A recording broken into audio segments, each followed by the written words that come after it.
With Jesus. பிரியமானவர்களே, நான் உங்கள் அன்பு சகோதரன் டேனியல். இந்த நாளிலும் கர்த்தருடைய வார்த்தை வெளிப்படுத்துகிற விசேஷம் 22ஆம் அதிகாரம் 7வது வசனம். இதோ சீக்கிரமாய் வருகிறேன்.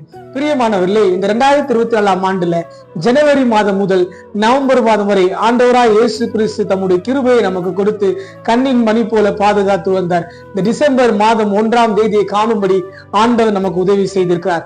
நான் அதற்காக கர்த்தரை ஸ்தோத்தரிக்கிறேன். பிரியமானவர்களே, முதல் நூற்றாண்டுல ஆண்டவராய் இயேசு கிறிஸ்துடைய சீடர்கள் ஆண்டவருடைய வருகை எதிர்நோக்கி கொண்டு காத்திருந்தார்கள். ஆண்டவர் இன்றைக்கு வருவார் என்றால் நம்முடைய நிலைமை என்ன என்று நாம் சிந்திக்க வேண்டும். பிரியமானவர்களே, ஒருவேளை ஆண்டவர் உங்களுக்கு கொடுத்த வியாபாரம், உங்களுக்கு கொடுத்த வேலை, உங்களுக்கு கொடுத்த ஊழியத்துல சில காரியங்கள் இன்னும் நிறைவேறவில்லை என்று நீங்க கவலைப்பட்டு கொண்டிருக்கீங்களா? ஒன்றுக்கும் நீங்கள் கவலைப்பட வேண்டாம். இயேசு இன்றைக்கு வருவார் என்றால் நாம் இயேசுவை சந்திக்க ஆயத்தமாக இருக்க வேண்டும். வேத புஸ்தகத்துல அருமையான ஒரு வார்த்தை ஆண்டவர் சொல்றார், மனுஷகுமார் வரும்பொழுது விசுவாசத்தை காண்பாரோ.